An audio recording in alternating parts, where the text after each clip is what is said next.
তোমার পছন্দ হয়েছে? হ্যাঁ অনেক পছন্দ হয়েছে। ভাইজান কি হলো, পাত্রী আপনার পছন্দ হয় না? আমার এখন বিয়ে করা দরকার। মাকে বলো বিয়ের কথা সামনে আগাইতে। আমি জানি তো আমার নাম্বার থেকে ফোন দিলে ফোন ধরবি না, এর জন্য অন্য নাম্বার থেকে ফোন দিলাম। তোর ভাইয়ের যদি আজকে বিয়ে ঠিক করস তাইলে আমি এখন আজ এই মুহূর্তে ছাদ দিয়ে লাফায় পড়ে নিজেকে শেষ করে দিব। আর আমি বিয়ের জন্য পার্টি দেখতে আসছি, এটা মিমকে কে বলছে?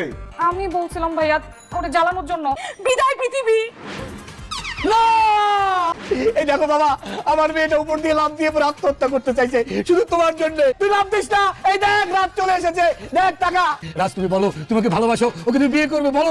রাজ বাবা রাজি হয়ে যা, ও তোর বোনের বান্ধবী, তোর তো নিজের বোন না। এক্ষুনি আমাকে বিয়ে করতে রাজি হতে হবে, নাইলে কিন্তু এখন আমি ছাদ থেকে লাফায় পড়লাম। ভাইয়া ও সরি। আমি তো তোমার বউ হিসেবে ভাবতেই পারতেছি না। তাহলে কি ভাবতেছো? তুমি আমার বোনের বান্ধবী, সবসময় তোমার বোন ভাবতাম। যতদিন পর্যন্ত আমি মাইনা নিতে পারবো না যে তুমি আমার বোন না আমার বউ, ততদিন পর্যন্ত আমি তোমার সাথে বাসা করতে পারবো। গুড নাইট, আমি এখন ঘুমাবো, ডিস্টার্ব করবো না, যাও।